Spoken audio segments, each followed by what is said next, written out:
FIFA উইন্ডোতে এসেছিলেন বাংলাদেশে, ম্যাচ খেললেন, দলকে জেতাতে রাখলেন বড় ভূমিকা। ফেরার পথে ভালো কিছু স্মৃতি নিয়ে কানাডায় যাওয়ার কথাই ভাবলেন সমিত সোম। তাই তো ছুটে গেলেন স্কুলে, যেখানে একটা সময় কেটেছে বাবা মানস সোমের ছোটবেলা। নিজ বাড়ি মৌলভীবাজারে গিয়ে পরিবারের সাথে সময় কাটানো শেষে কানাডায় ফিরে যাওয়ার আগে ভাবনায় আসলো বাবা দাদার স্মৃতি বিজড়িত স্কুল ভিক্টোরিয়া উচ্চ বিদ্যালয়।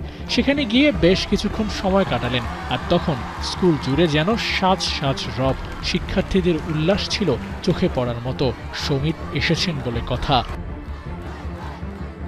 এই দেশের প্রতি সমিতের একটু বেশিই টান। জাতীয় দলে খেলার পর প্রথমবার নিজ বাড়িতে গেলেন একদিনের জন্য। এত অল্প সময়ের পুরোটাই যেন সমিত ব্যবহার করতে চাইলেন।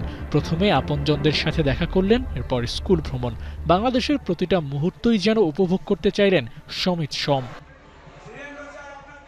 বাংলাদেশের এই সফরটা বেশ ভালোভাবেই শেষ করেছেন সমিত।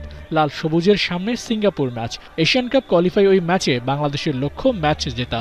ভারতকে হারিয়ে আত্মবিশ্বাসী বাংলাদেশ নামে ভারে এগিয়ে থাকা সিঙ্গাপুরের বিপক্ষেও জয় পেতে চাইবে, সেই স্বপ্নই দেখছেন সমিত সোম। বাংলাদেশের ফুটবলের অবস্থা পরিবর্তনে হামজার পর সবচেয়ে বেশি সমিত সোমের নামটা উচ্চারিত হয়েছে। কানাডিয়ান লিগের এই ফুটবলার অল্প দিনেই বাংলাদেশের পরিবেশের সাথে খাপ খাইয়ে নিয়েছেন। এখন সময় দেশের হয়ে কোনো ট্রফি জেতার, যা এই আনন্দকে বাড়িয়ে দিবে বহুগুণ। আবু নাঈম, ৭১।